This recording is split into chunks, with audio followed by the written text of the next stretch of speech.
Every town has a dark side.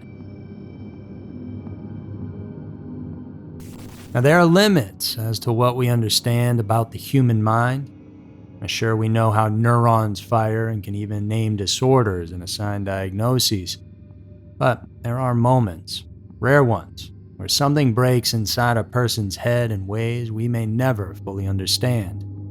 And today, we have a true story so crazy, you'll find it hard to believe. But it most certainly happened, and a lot of it was all caught on camera.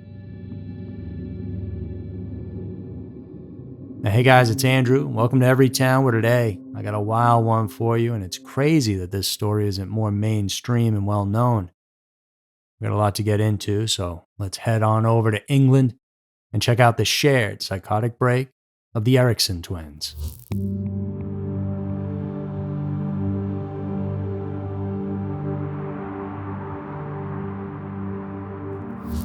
May 17, 2008 was a clear day out on the M6 motorway in England.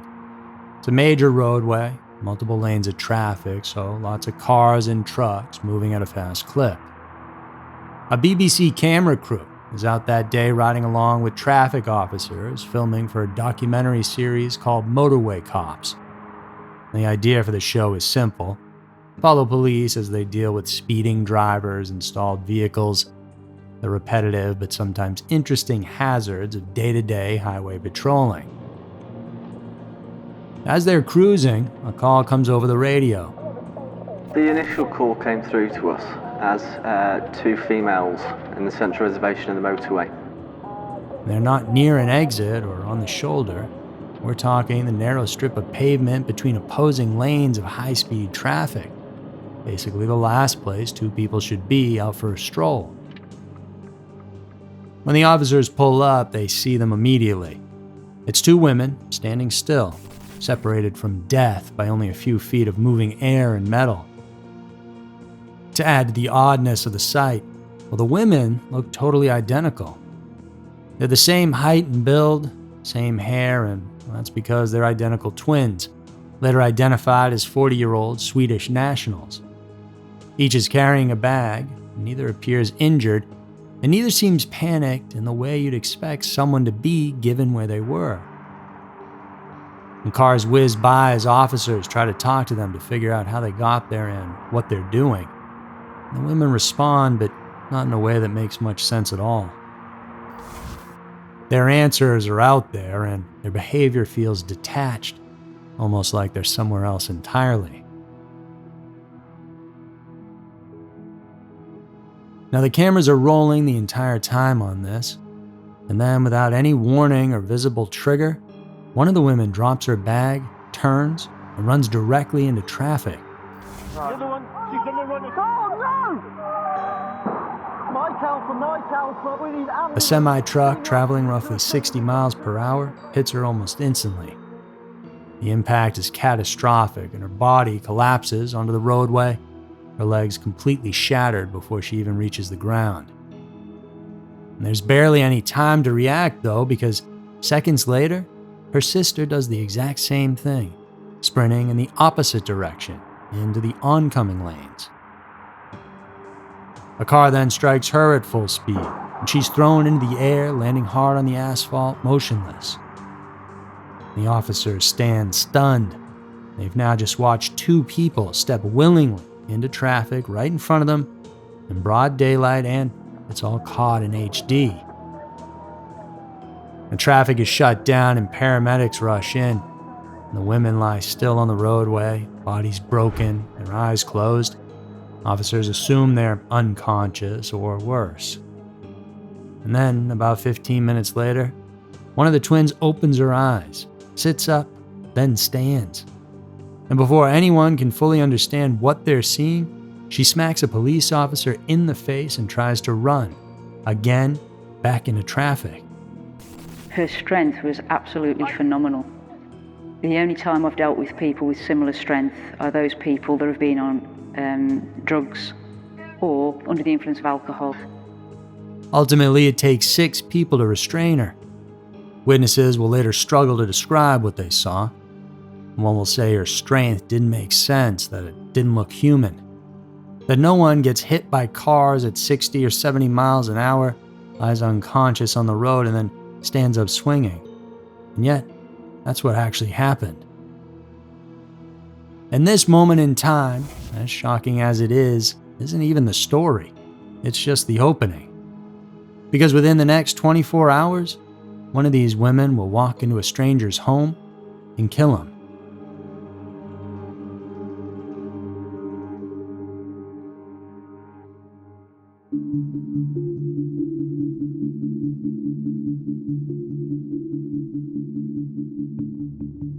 Ursula and Sabina Eriksson were born on November 3rd, 1967, in Sun, a quiet town in western Sweden, surrounded by forests and farmland. They were identical twins raised alongside two older siblings, a brother named Bjorn and a sister named Mona. By every available account, their childhood was unremarkable in the best possible way. No instability and no early warning signs that anyone could point to later and say, yeah, that's where it all started. And they grew up in a steady household, went to school, and moved through life like millions of other kids in rural Scandinavia. Being twins was part of their identity, but it wasn't their whole story. And they weren't known to be troubled or to be violent. By the early 2000s, their lives had split in very real ways. Ursula left Sweden around then and moved to the United States, starting over in a different country entirely. Sabina, meanwhile, stayed closer to home, eventually settling in Mallow, Ireland. As she married, had two children, and built a life that revolved around her family. The sisters stayed connected, but they were living separate lives thousands of miles apart. And for years, that distance didn't seem to cause any problems. And then in May of 2008, Ursula decided it was time to visit her sister.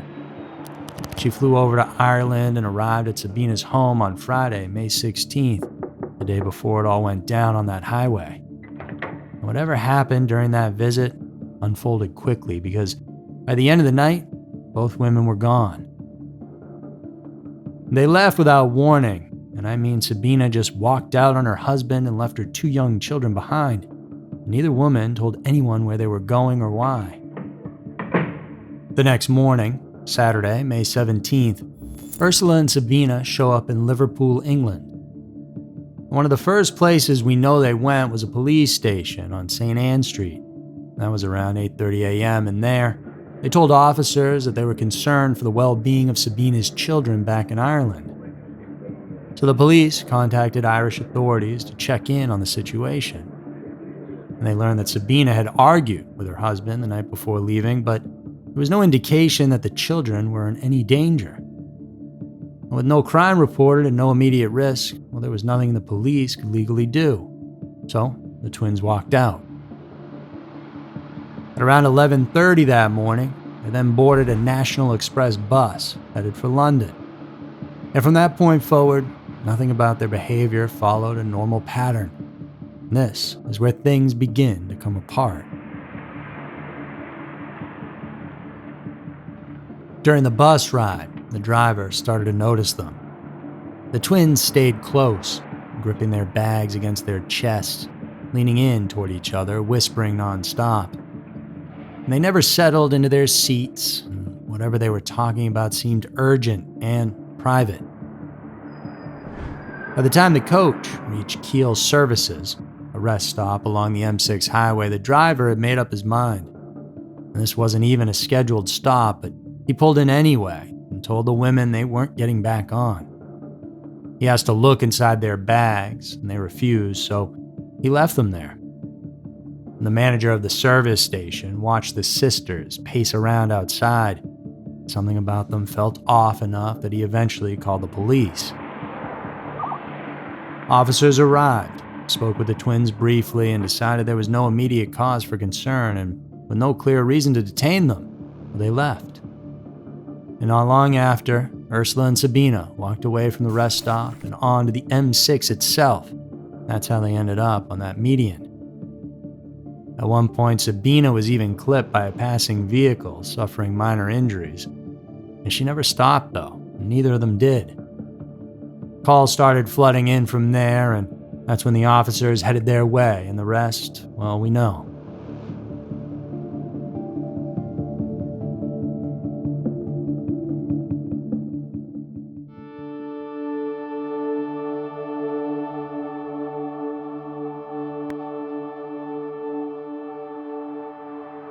But here's what we didn't get to.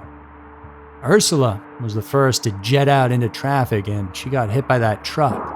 And her sister and the rest of them watched as it happened. Sabina then did the same, and miraculously, neither one of them died. Ursula was actually the first to wake up. Screaming, she fought with the officers trying to help her. But like I mentioned, her legs were damaged pretty bad, so she couldn't do all that much. Her words came out fractured and paranoid. She told one officer she recognized him and that he wasn't real. And she told another they were going to steal her organs. Sabina, meanwhile, wasn't moving. And paramedics got to her and couldn't find a pulse. And as they prepared to have her airlifted to the hospital, well, the scene settled into that quiet, stunned pause that follows something catastrophic. That's when she opened her eyes and started fighting everybody in sight. She punched a female officer hard enough to knock her to the ground and bolted back toward the highway. When people chased her, a driver from a nearby van tried to stop her, and she kicked him with such force that she fractured his rib. Like I said, it took 6 people to finally get control of her and force her into an ambulance where she was handcuffed, her legs restrained, and sedated. At the hospital, both sisters were of course tested for drugs and alcohol, but all that came back negative. Ursula was airlifted to Royal Stoke University Hospital with devastating injuries and rushed into emergency surgery. Sabina was taken by ambulance to the same hospital, but just 5 hours later, she was released. Despite having been struck by a car on a busy highway, her injuries were considered minor. And she was taken into police custody, and finally her demeanor shifted completely. Now, she was calm, relaxed, even joked with officers, telling them she was a licensed boxer. The forensic physician who examined her found no immediate signs of a mental health crisis. When asked why she ran into traffic, she simply stated, "No comment." She did, however, make an offhand remark to an officer at one point, one that would linger long after knowing what we know now. "In Sweden," she said, "we have a saying, an accident rarely comes alone, and usually at least one more follows, maybe 2. And by then, the first accident was already over, and there most certainly was more to come." On May 19th, Sabina appeared in court and pleaded guilty to trespassing on the highway and assaulting an officer. The judge sentenced her to 1 day in custody, time she already served, so she was released immediately. Outside, Sabina had nowhere to go and no money. Ursula was still hospitalized, so she began drifting through the city of Stoke-on-Trent on foot. That evening around 7 p.m., she was walking along Christchurch Street in the Fenton area when she crossed paths with 2 men out walking a dog. One of them was 54-year-old Glenn Hollenshed, a former Royal Air Force airman, trained paramedic, and a self-employed welder. And the other was his friend, Peter Molly. As Sabina struck them as polite but visibly on edge, she bent down to pet the dog and asked if they knew any nearby bed and breakfasts or hotels. She explained her situation, that her sister was in the hospital and she needed somewhere to stay. And Glenn felt sorry for her, offered to take her back to his house on Duke Street, and she accepted. Back at Glenn's place, the 3 of them had a few drinks, but Sabina's behavior, well, never quite settled. She kept getting up, pacing and checking the windows. At one point, she pulled out a pack of cigs and offered them to Glenn and Peter. And as they were about to light up, she suddenly snatched the cigarettes from their mouths, warning them that they might be poisoned, even though she'd been smoking from the same pack all night. And Peter started to get a little weirded out. and later he would describe a creeping sense of fear he had. A feeling that Sabina might be running from something she wasn't saying out loud. And Glenn, on the other hand, he just brushed it off. He assumed she was shaken by the recent events, maybe eccentric, maybe still in shock. Around midnight, Peter decided to leave and Sabina stayed.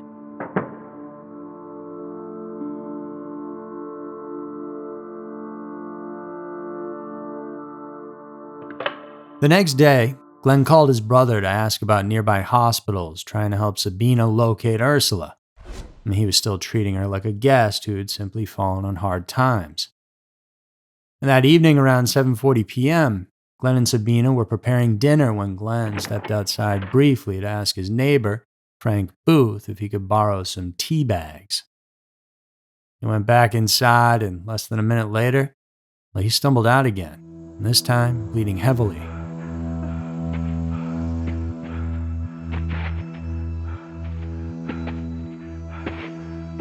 According to Frank, Glenn managed to say, "She stabbed me," before collapsing in the alleyway. His last words were reportedly, "Look after my dog for me." And Glenn died from 5 stab wounds inflicted with his own knife, and Sabina then fled. Security cameras captured her running through nearby streets, blood-soaked. A passing driver, Joshua Gradage, stopped his car to help when he saw her injured. She attacked him too, hitting him in the back of the head with a roof tile she'd been carrying in her pocket. Well, paramedics spotted her and they gave chase. Sabina ran onto a bridge over the A50, falling roughly 40 feet onto the roadway below. She fractured both her ankles and suffered a skull fracture. From there, she was rushed back to the hospital, where Dr. Hussein, the same physician who had evaluated her on the motorway and later in police custody, now found himself treating her for the 3rd time in 3 days. He would later say the situation felt stranger than fiction, something no one would believe if it weren't documented. Sabina was arrested on June 6th while recovering in the hospital and charged with murder. Ursula, after a long recovery, was released from the hospital in September. She returned to Sweden briefly and then went back to the States. She never gave any interviews and offered no public explanation. She simply disappeared from public view. And Sabina's case finally went to trial a year later. On September 2nd of 2009, she pled guilty to manslaughter on the grounds of diminished responsibility. And throughout her interrogation and court proceedings, she never really explained what exactly happened. Every question was met with the same response she gave in police custody: no comment. Both the prosecution and the defense agreed on one point, though. Sabina had been legally insane at the time she killed Glenn, but by the time she stood trial, she was considered sane again. The diagnosis presented by the defense was one most people had never heard of unless you're a fan of the Joker movies: folie à deux, French for madness of two. In English, it's known as shared psychotic disorder. And so, what does that really mean? Well, it's exactly what it sounds like: a delusion that spreads from one person to another.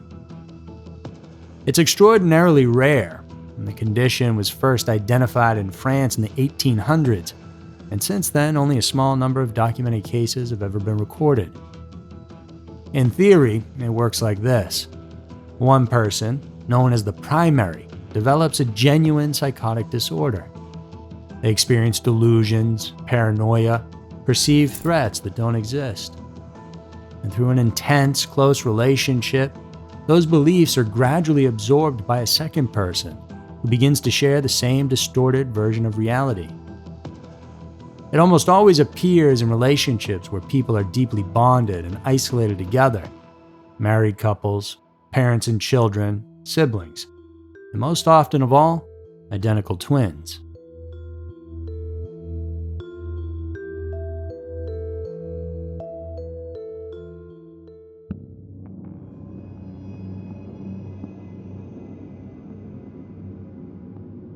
In In this case, the defense argued that Ursula was the primary sufferer, experiencing a true psychotic break, and that Sabina's illness emerged through prolonged exposure to her sister's delusions.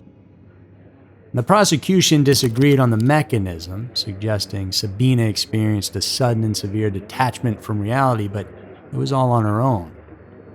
And either way, though, both sides agreed on one central point. During those days in May, Sabina was experiencing profound psychosis. And to understand if this folie à deux could be a real thing in this case, it helps to understand what makes identical twins different from anybody else. Early in pregnancy, a fertilized egg begins dividing. And one cell becomes two becomes four, and so on until it becomes a baby. And occasionally, that process splits cleanly in half, and instead of one embryo, there are two. The result isn't just siblings who look alike. It's two people who share nearly 100% of their DNA, a biological closeness unlike any other human relationship. And in rare cases, that closeness can extend beyond the physical and into the mind. They develop in the same womb, often share a placenta, float in the same amniotic fluid, and are exposed to the same hormones at the same time. Their brains form along nearly identical pathways. Even before birth, their nervous systems are being wired in parallel. Studies have shown that when one identical twin develops schizophrenia, the other one has roughly a 30 to 50% chance of developing it as well. For fraternal twins who share about half their genes, well, that number drops sharply, closer to 7 to 15%, about the same as ordinary siblings. The important point here is that the genetic vulnerability to severe mental illness is significantly higher in identical twins. Now, we don't know how often they spoke on the phone or what they talked about growing up, but the available evidence here suggests Ursula was the primary sufferer of some mental issue. She then flew over to her sister's and essentially infected her with whatever she had, and together they fled Ireland, apparently convinced they were in danger. On the bus, they clutched their bags as if they were protecting something essential.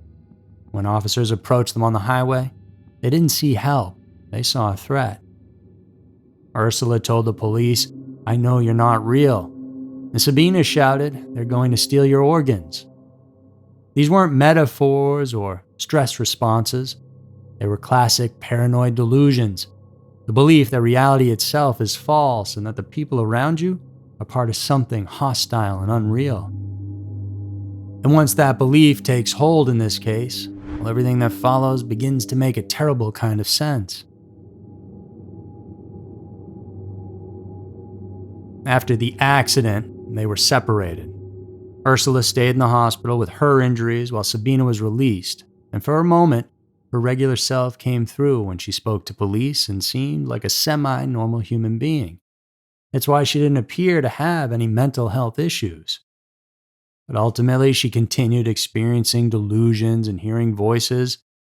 She believed she was in danger. And when Glenn left his house to borrow tea bags from his neighbor, it's possible Sabina thought they were plotting against her. In her broken reality, the kind man who'd offered her shelter became a problem, and she grabbed his kitchen knife and eliminated the threat.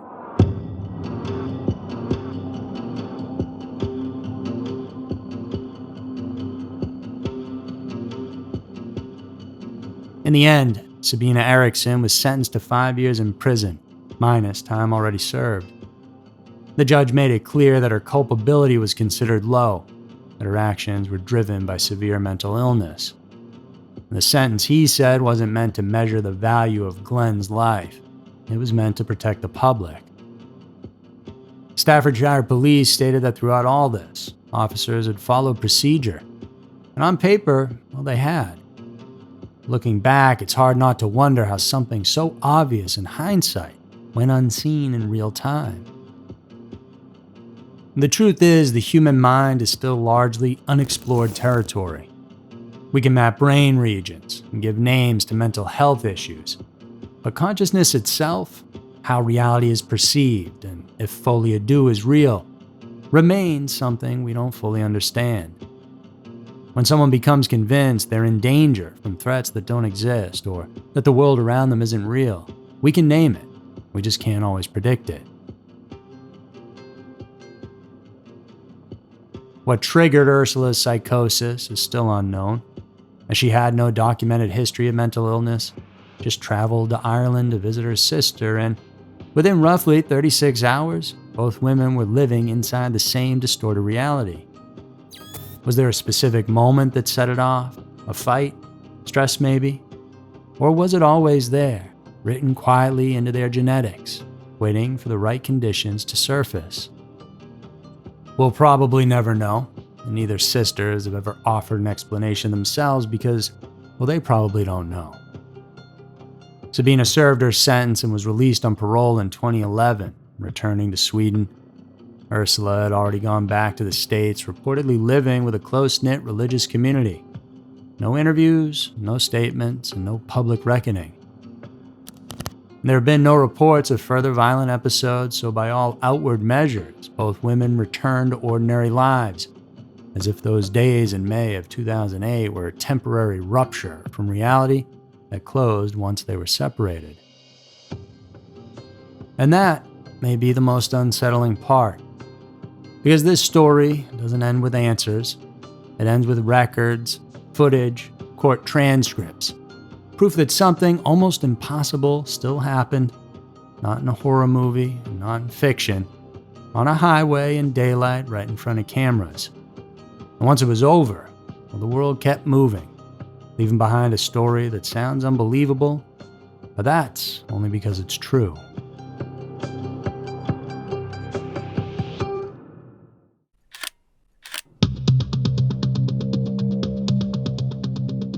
So that's going to do it for this week's episode of Everytown. Hope you all enjoyed it. If you did, remember to subscribe, because that's the easiest way that really helps us out. I appreciate you very much, so thanks for tuning in, and remember to come on back here next week for another episode filled with scary, strange, and mysterious stories, because you never know. Maybe your town will be next.